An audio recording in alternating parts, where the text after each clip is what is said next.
Penutupan perdagangan saham hari ini. Ya, untuk membahas penutupan perdagangan saham di lantai bursa hari ini kami sudah terhubung bersama Lucky Bayu Purnomo, pendiri LBP Institute. Mas Lucky, terima kasih sudah bergabung bersama kami. Hari ini kita lihat bahwa IHSG mengalami pelemahan di 6.088,52 begitu ya.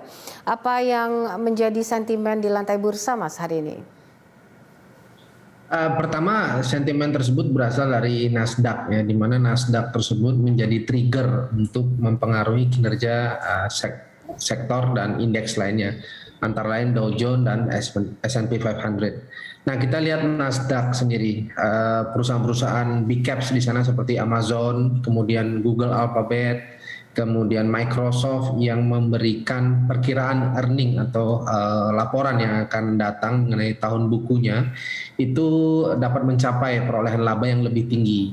Nah, itu juga ikut mengalami koreksi. Nah, sementara Tesla sendiri yang menjadi produsen mobil listrik itu telah mengalami koreksi 1,96%. Sementara pada saat yang sama pula sebenarnya Tesla telah melaporkan hasil perolehan tahun buku yang sudah dirilis itu mengalami kenaikan laba di luar daripada perkiraan. Artinya walaupun perusahaan-perusahaan di Nasdaq tersebut mengalami perolehan kenaikan laba tetapi tetap terkoreksi. Nah, itu sentimen yang menjadi pertimbangan pasar oleh karena apa? Mereka menantikan FOMC meeting atau Fed Fund Rate yang akan diumumkan dan masih cenderung berada di angka 0,25 basis point. Nah, itu yang menjadi sentimen mengapa regional Asia hingga indeks harga saham gabungan kelihatannya masih sulit untuk menguji level 6.100 hingga 6.150.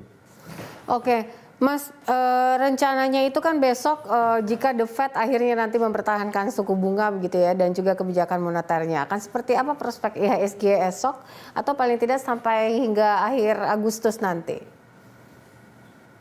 Justru The Fed harus segera mengumumkan keputusannya karena kalau hasil rapat Dewan Gubernur Bank Sentral tersebut tidak dirilis maka pasar masih akan cenderung spekulatif. Nah, dampaknya apa? Ketika dirilis, menurut proyeksi saya The Fed akan tetap menahan Fed Fund Rate di angka 0,25 basis point. Oleh karena apa? Mereka juga sedang berusaha untuk mengendalikan bagaimana sistem moneternya setelah belakangan tahun ya, tahun 2020 hingga masuk ke tahun 2021 mereka menyelesaikan dan mengendalikan COVID-19 dengan anggaran negara. Nah, kemudian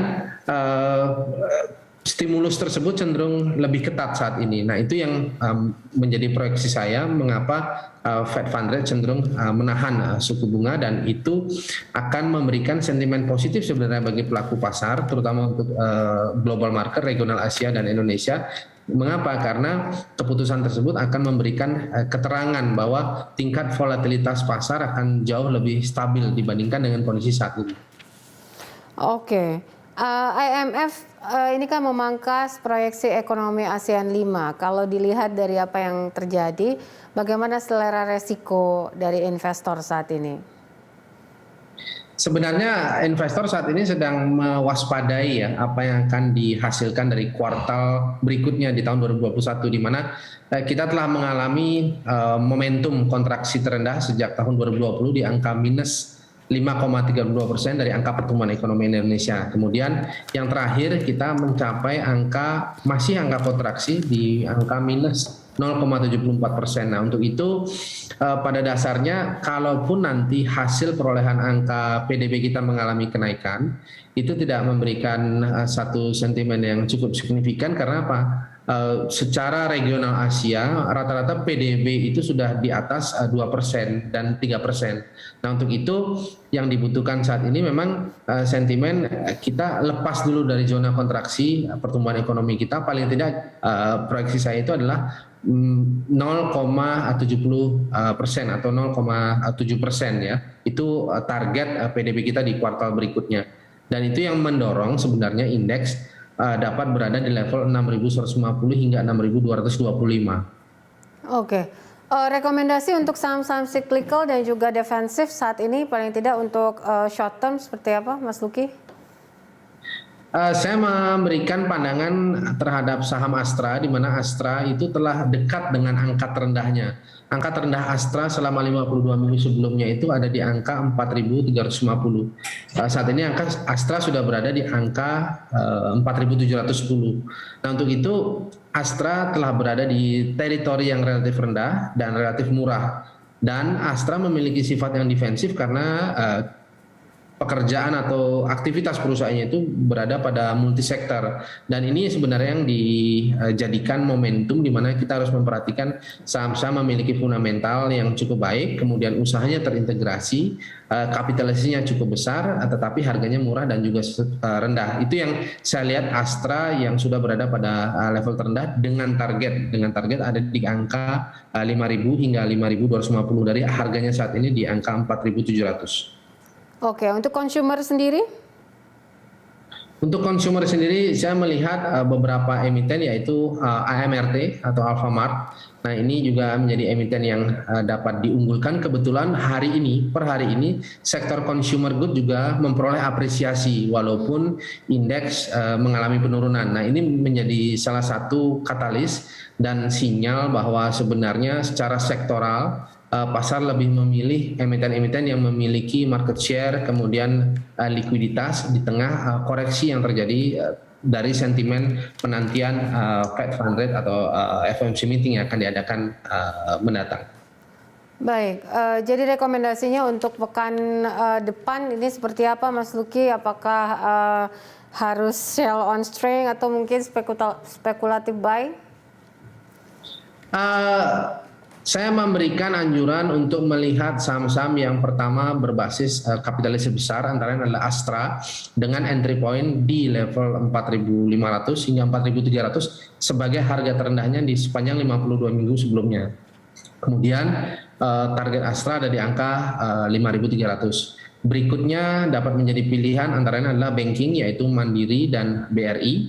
Berikutnya saham yang berada pada sektor consumer good itu adalah Alfamart. Nah, itu strategi transaksi untuk pekan depan, dan saya melihat potensial upside memang tidak begitu tinggi, tetapi yang perlu kita perhatikan adalah sektoral. Secara sektoral, tiga sektor tersebut antara lain adalah Astra, BRI, Mandiri, dan Alfamart itu memperoleh apresiasi secara sektoral.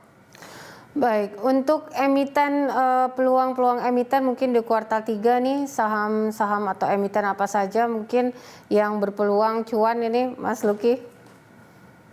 Ya, sekarang saya akan bicara masalah sektor. Nah, sektor yang menarik itu adalah pertambangan. Nah, mengapa pertambangan? Karena harga minyak dunia saat ini sudah berhasil kembali menguji level 72 US dollar per barrel. Sebelumnya pernah menguji level tertinggi di 75 US dollar per barrel. Nah, kebetulan hari ini juga sektor pertambangan atau mining sektor itu berada pada rata-rata yang relatif tinggi di atas rata-rata kinerja Bursa Efek Indonesia. Nah, ini menjelaskan bahwa mining dapat menjadi pilihan. Nah, saham-saham pilihan di sektor mining tersebut antara lain adalah Antam, kemudian PTBA, kemudian Info, dan ITMG. Baik. Untuk esok seperti apa, Mas, peluangnya? Apakah IHSG masih akan terjerembab ke zona merah atau mungkin bisa rebound ke zona hijau? Level support and resistance berapa kira-kira? Indeks masih cenderung mengalami koreksi dari angka teritori saat ini di angka 6.077, cenderung mengalami pelemahan untuk menguji level 6.040 hingga 6.035. Itu yang pertama. Kemudian rata-rata terendah indeks ada di angka 6.025 sebagai level support, kemudian yang tertinggi ada di angka 6.125. Nah, ke depan untuk esok indeks masih cenderung mengalami koreksi, dan ini harusnya dapat dimanfaatkan untuk mengakumulasi saham-saham seperti Astra, BRI, Mandiri, ITMG, kemudian Alfamart, dan Antam. Baik, Mas Luki, terima kasih untuk informasi dan juga analisanya bersama kami. Luki Bayu Purnomo, pendiri LBP Institute.